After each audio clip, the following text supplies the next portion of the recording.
Nkuko mubibona ahangaha turi ni Montreal mu mujyi wa Canada umwe uzwi cyane ariko ibyo si byo birenze kuko aka kanya mpagaranye n'igitangaza ndumva nanjye nabaye igitangaza amakuru igitangaza imbere sana meze bien biragaragara ko ameze bien hanyuma urugendo rwagenze neza ntungwe no kubona nabazaniye akazuba ngo mwari mwarakonje byarabacanze do turi wawe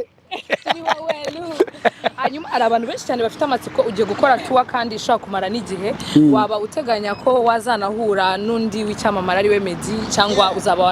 warasubiye nkuko mubibona dukomeje tujya kureba Bruce Melody ku kibuga cy'indege hamwe namwe buri wese uri kudukurikirana aha duherereye ni ikibuga cy'indege cya Yule akaba ari mu mujyi wa Montreal muri Canada murabona ko twagize amahirwe twaba dufite ikirere cyiza kirimo akazuba aha twaba tugiye kumwakira ku nshuro ya mbere muri Canada mukomeze muze tugendane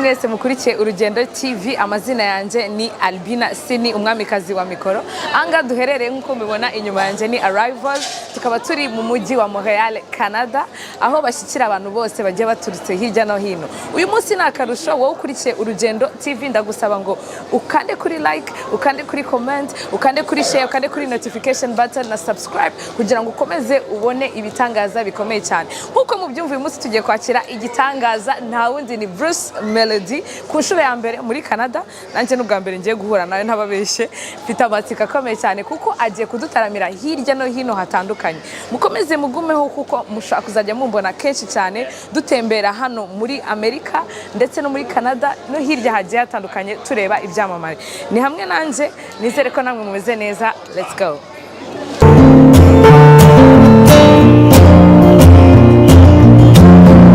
Nkuko mubibona murabona ko icyamamare Bruce Melody ageze hano muri Canada muramubona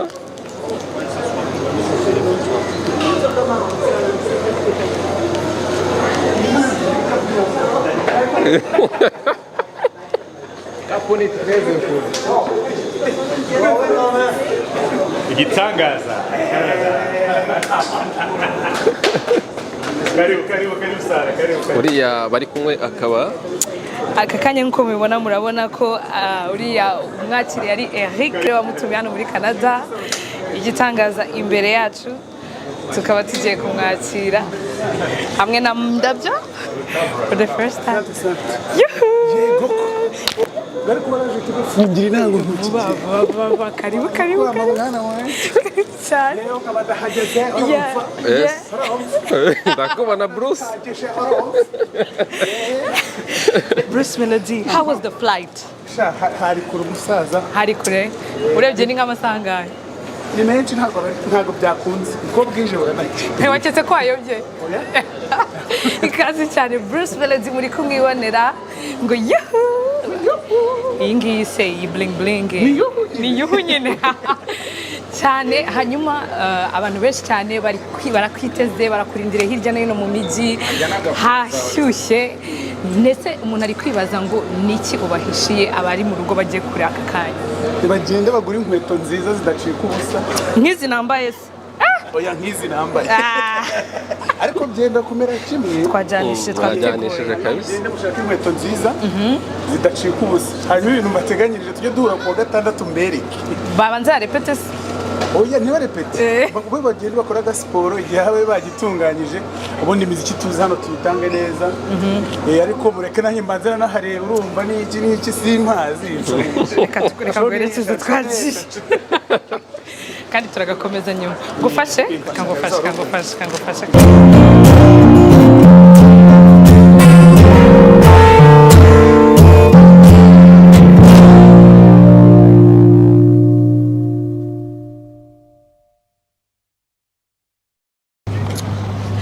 nk'uko mubibona ahangaha turi ni Montreal mu mujyi wa Canada umwe uzwi cyane ariko ibyo si byo birenze kuko aka kanya mpagaranye n'igitangaza ndumva nanjye nabaye igitangaza amakuru igitangaza imbere sana ameze bien biragaragara ko ameze bien hanyuma urugendo rwagenze neza ntungwe no kubona nabazaniye akazuba ngo mwari mwarakonje byarabacanze do turi wawe hanyuma hari abantu benshi cyane bafite amatsiko ugiye gukora tuwa kandi ishobora kumara n'igihe waba uteganya ko wazanahura n'undi w'icyamamare ari we Meddy cyangwa uzaba warasubiye Meddy ntago twigeze tubivugana ariko ndibaza ko we ibye cyane biri ari mu ivugabutumwa ngiye rero naje mu muziki usanzwe ntitugerageze kuvanga ingabo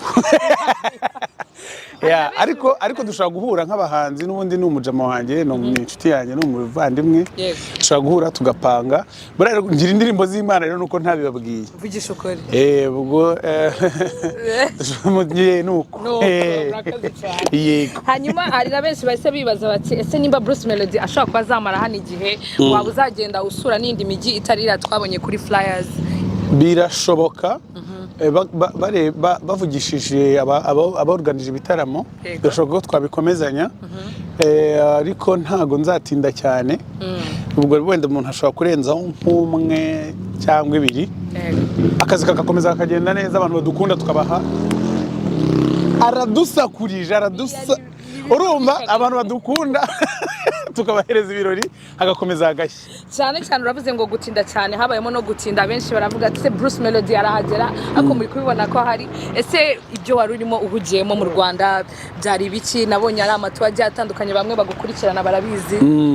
twakoze ibitaramo byo kuzenguruka igihugu cy'u Rwanda dusura abafana bacu abakunda umuziki turabashimisha ariko tunafata umwanya mwiza wo gutegura ibizabera hano imyiteguro twari tuyimazemo iminsi na bande twakoranaga nyine gutya mu buryo bugiye butandukanye tugera dupanga n'abaorganiza ibitaramo kubona sound nziza kubona amasale meza ku buryo ibintu byose muzabibona bimeze neza uri igitangaza mu buryo bwo kuvuga mu buryo bwo kuganira mu buryo bwo kuririmba ndetse no mu mibanire n'abantu uri umuntu uganira unasetsa ugiye kumwe ngo usetseho gake oya ntusetse kandi wasetse ubusetse gake hari ikibazo abantu benshi bibaza bati se nuhe mwihariko Bruce Melody azanye n'ubundi bitaramo byaba ari byiza n'ubundi kuririmba kwayo ni kwiza indirimbo zawe ni nziza nakaye karusho uzanye muri Canada icyambere nuko ntarataramira hano narimo kugeza iyi saha turi amaguru nayo urumva nubuga urumva nubuga mbere ngeza hanga so mwitegure ko ndibaza ko abantu benshi hano batazi ukuntu performing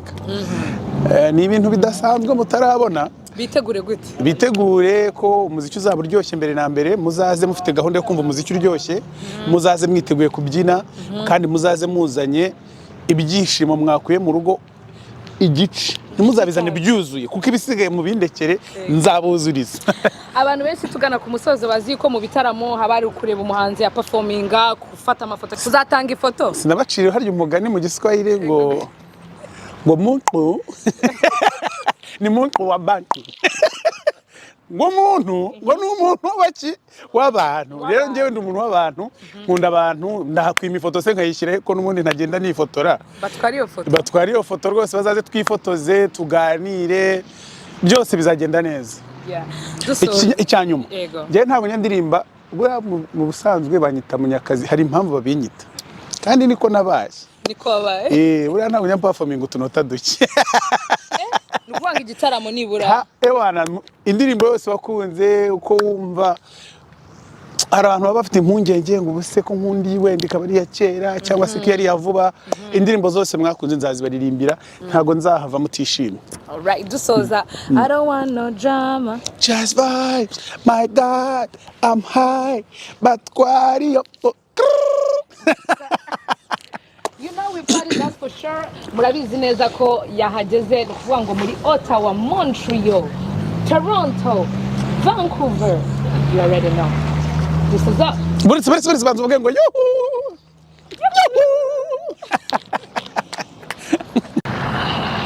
Tugikomeza kuganira n'igitangaza hano ndi kumwe n'ubiri inyuma, reka tangira twibwira amakuru yanyu. Ni sawa. Watubwira amazina yanyu? Je nitwa Eric.